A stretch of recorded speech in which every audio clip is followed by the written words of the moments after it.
I do want to ask you about something. Honest question, really. So you mentioned that like around me right now, I'm not going to find carbohydrates. I'm not going to find fruits growing. I'm not going to find honey. Where you are, it's kind of getting into the middle part of the summer. Um, you have lots of lush, beautiful plants growing all over the place. I'm assuming there's lots of different species. Even for you, would it be very easy or difficult for you to live plant-based if you were to just go outside in the summer where you are and live on plants?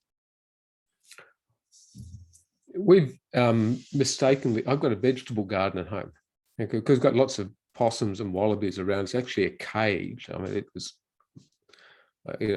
because most people know me, I'm a bit OCD. So when we build a cage around the vegetable garden, it's a cage. Okay.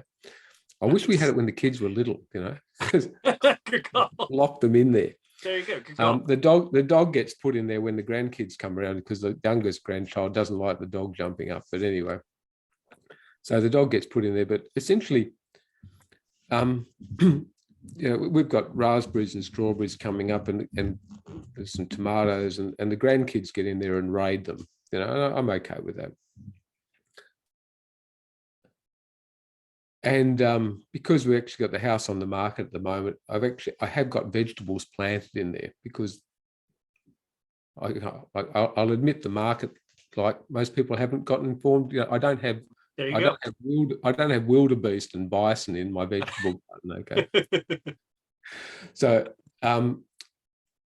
and it's really hard to grow vegetables. I mean, you've got to turn the soil. There's weeds in there. You've got to keep a lot of water up to it. And I look at it and go, because if we've got a good sized vegetable garden, I'm not going to get enough calories just from what I'm producing myself. Absolutely.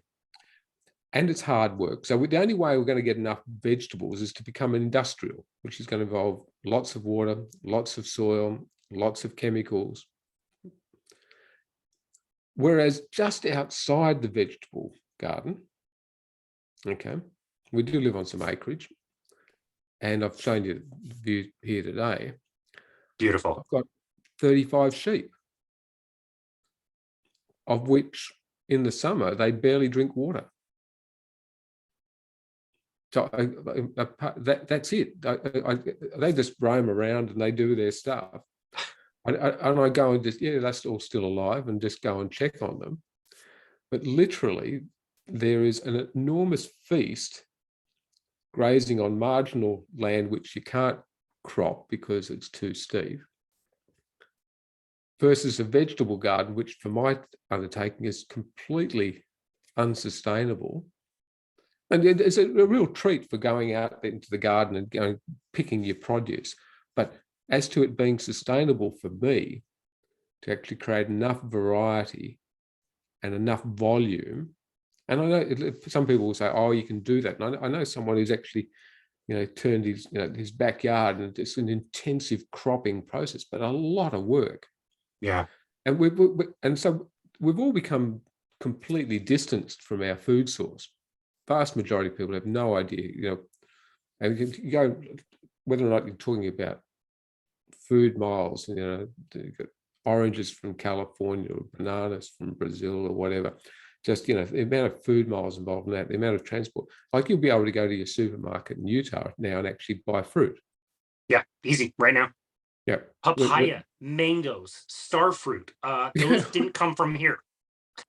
It's just, well, even mangoes, for instance, fruit's been made to have improved shelf life and transportability. They've brought the fiber content down.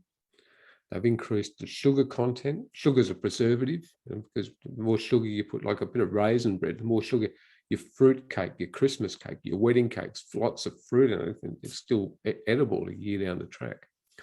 So they've pushed up the sugar content of fruit. They've decreased the fiber content. And that's all about transport and profitability. That's all in my talk on fruit. Is fruit good or bad for you? Yeah, that was going to be my next question. Is fruit good or bad for you? I stole it right from that talk. Well, again, that ended up, I get myself into pockets of trouble. I was asked to have a discussion about fruit. There were three people, a professor of nutrition here in Australia, who was the advisor for the Defence Forces, myself and a third person. The third person dropped out. And so about 10 days beforehand, they said, oh, can you make it a debate? And so can you take up the contrary? And I thought, I said, okay. And then about a week out, I went, oh my goodness, I'm actually about to debate the topic of fruit against a professor of nutrition. Anyway, about halfway through my talk, he conceded defeat. Wow. Even he actually was talking about how they'd been manipulated to do this, that, and the other thing.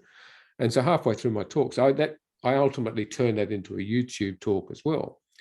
And fruit, as I say, is not as healthy for us as it's advertised to be, either in nature or in the shops.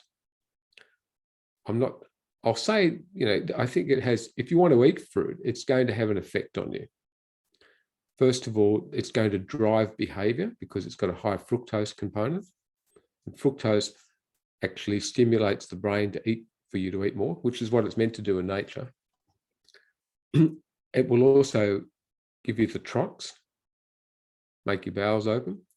And if you actually start thinking about why fruit, what does the fruit want from us rather than what we want from the fruit? It's actually quite interesting. So we love fruit because it's one of the natural sources of carbohydrate. And if you're a bear and an animal and you're starving, and at the end of summer, when you haven't gone through much food and these fruits ripen and you've got winter coming, then fruit comes onto the trees and we want to stuff our faces with it so we get fat for winter hibernation. Perfect. Fruit is great for our survival if we don't combine it with fruit all year round or sugar all year round. And it's great if we certainly don't combine it with seed oils, which are highly inflammatory. And that all comes back into my nutrition inflammation talks. But effectively, so fruit is a great survival mechanism and it drives behavior. So if you want to eat fruit, understand that you're going to be hungry. So we will have some seasonal berries. We've got some strawberries growing in the garden at the moment, some blueberries. We'll have some, but I'll have them. And when I'll have some seasonal berries, with a bit of granola, I know that's not strict carnivore, but cream and a dry mix of nuts and seeds. But when I have some fruit, I will have 3 blueberries. I'm not having a bowl of them. I'll have a strawberry, which has come out of the garden. It's literally that amount. It's not but I'll have it at night because I know if I have it in the morning, I'm going to be hungry. For the next several hours. Yep. So I understand the biochemistry. So I'm going to sleep off my hunger. So the other thing about fruit is what fruit wants from us. So fruit actually wants, it advertises itself as bright, shiny, eye-catching. So you as an animal will find it. It advertises itself by being really sweet. So because it knows the sugar in it will drive behavior. Well, essentially, I'm saying fruit's an intelligent, life form. It wants us to eat it as animals so we can propagate its seed, not realizing that we propagate it into a ceramic bowl. Right.